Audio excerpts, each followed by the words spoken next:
Imaginez votre corps comme le tableau de bord d'une voiture. Si vous attendez que le voyant de la réserve s'allume pour faire le plein, il y a quand même beaucoup de risques que vous tombiez en panne. Mais si vous faites le plein alors que le réservoir est encore à moitié plein, là vous allez devoir faire le plein beaucoup plus souvent. Le corps fonctionne exactement de la même manière avec la faim. Et c'est pour ça qu'aujourd'hui je vais vous parler d'un outil très puissant pour gérer la faim et le poids, et il s'agit de l'échelle de la faim. L'échelle de la faim, c'est simple, c'est une graduation de 1 à 10. 1 étant je n'ai aucune faim, je suis complètement rassasié. 10 étant je meurs de faim, je pense que je vais tourner de l'œil si je mange pas rapidement. Et entre deux, forcément, il y a toutes ces nuances, et c'est là que ça devient intéressant. L'idéal, c'est de manger autour de 6 ou 7 sur cette échelle. Pourquoi? Parce que c'est le moment où le corps commence à avoir besoin d'énergie sans être encore dans l'urgence. Si on mange quand on est à 2, on mange sans faim, c'est-à-dire qu'on apporte de l'énergie quand il n'y en a pas besoin. Si on attend d'être à 9 ou 10, là on meurt de faim et on va se jeter sur tout et n'importe quoi et on va certainement trop manger. On va dépasser la satiété. À 1 ou 2, on va trop manger simplement parce qu'on va apporter de l'énergie au moment où il n'y en a pas besoin.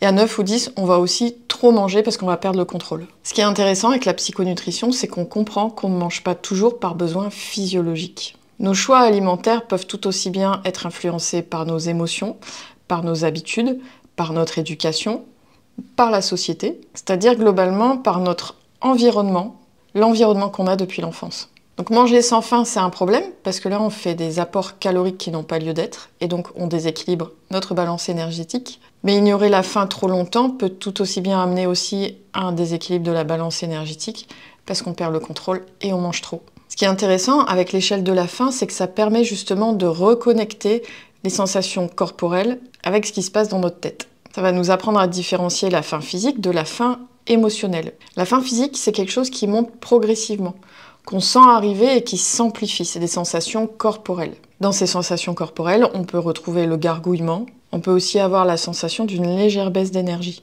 La faim émotionnelle, elle, la plupart du temps, elle arrive d'un seul coup et elle va nous pousser vers des aliments précis. Et en général, ça va être soit très sucré, soit gras salé. J'ai presque envie même de parler d'une faim qui peut être sociale. C'est-à-dire que dans nos codes sociaux, on va se dire, par exemple, la pause déj, c'est à 12h30. Et à 12h30, on va aller manger alors même que peut-être on n'aura pas faim. Ou alors vous allez vous retrouver au resto avec des collègues, avec des amis, et vous allez manger parce que c'est le moment qui s'y prête. Pas forcément parce que vous aurez réellement faim. Ce qui m'a aidé à prendre conscience de tout ça, moi, c'est quand j'étais kiné. Je commençais à 8h du matin, donc j'avais pris mon petit-déj en général vers 7h. Et parfois, je rentrais chez moi pour faire ma pause déj, il était 14h. Donc autant vous dire que le petit-déj, il était loin, et que si j'avais pas quelque chose de prêt ou quelque chose de rapide à réchauffer à ce moment-là, ça virait au n'importe quoi, parce que j'avais très très faim. S'il y avait rien de prêt, typiquement, ça se terminait en plâtré de pâtes, ou alors ça se terminait au McDo, au kebab, des trucs rapides.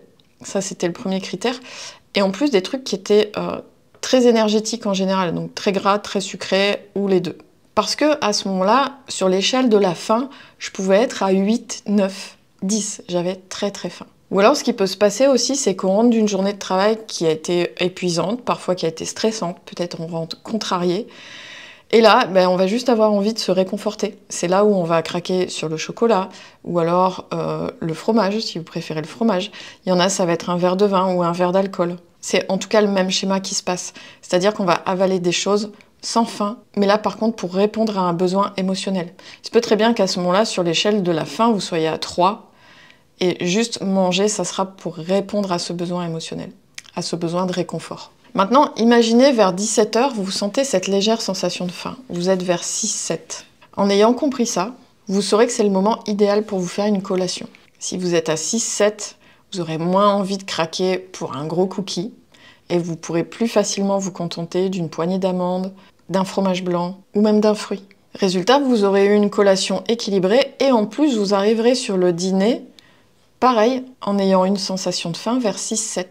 Vous n'arriverez pas sur le dîner en ayant très faim, avec toujours les mêmes problèmes qui en découlent. Donc manger sans faim réelle, c'est un piège parce que ça va nous faire ingérer plus de calories que le corps en a réellement besoin et on risque de les stocker. A l'inverse, attendre trop longtemps pour manger, avoir très faim, par exemple, vous vous dites « Non, je ne ferai pas de collation à 17h, je vais tenir jusqu'au dîner ». Arrivé au dîner, vous avez tellement faim que ça va être le gros craquage. C'est pareil pour le jeûne intermittent. Moi, je suis pour le jeûne intermittent à condition qu'il soit fait intelligemment. Et j'en profite pour rappeler que le jeûne intermittent, ça n'est pas forcément sauter un repas. C'est manger tous les apports dont le corps a besoin sur une fenêtre alimentaire. Ça peut être 8 heures, ça peut être 10 heures, ça peut être 12 heures. Ne vous lancez pas dans un jeûne de 16 heures, 16-8, si vous ne maîtrisez pas cette sensation de faim.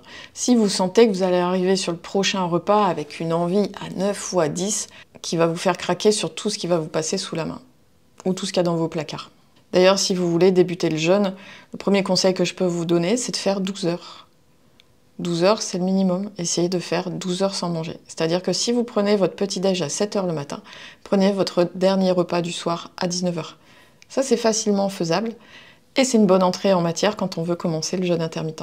Donc cette échelle de la faim, c'est facile à introduire dans le quotidien. C'est-à-dire qu'à chaque fois que vous allez vouloir manger, demandez-vous à combien vous êtes sur l'échelle de la faim. Avant de manger, on fait une pause et on se demande. Est-ce que je suis à 3?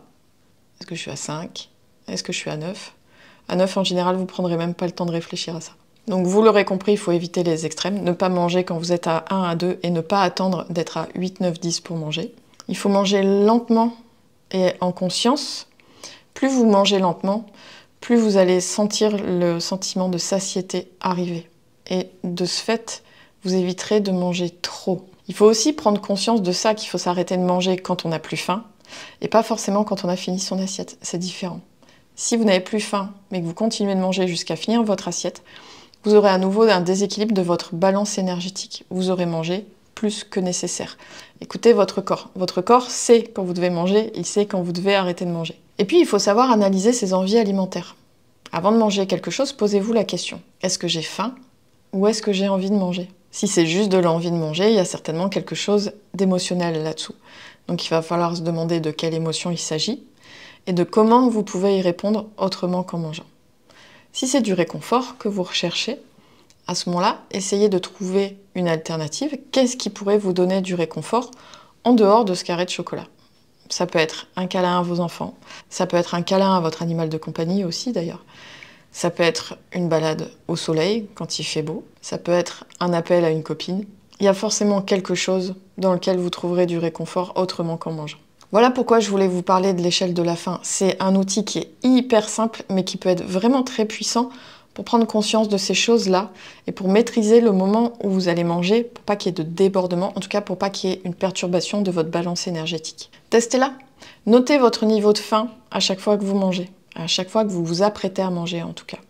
Et voyez si au fur et à mesure ça change votre relation avec la nourriture. Et dites-moi en commentaire à quel niveau vous vous situez en général avant de manger. Dites-moi aussi si vos émotions influencent votre façon de manger. Et puis n'hésitez pas à vous abonner, ça fait toujours plaisir. Activez la cloche si vous ne voulez pas rater mes prochaines vidéos. Moi, en tout cas, je vous dis à dimanche prochain, 18 h, pour une nouvelle vidéo. Et d'ici là, soyez douce avec vous-même.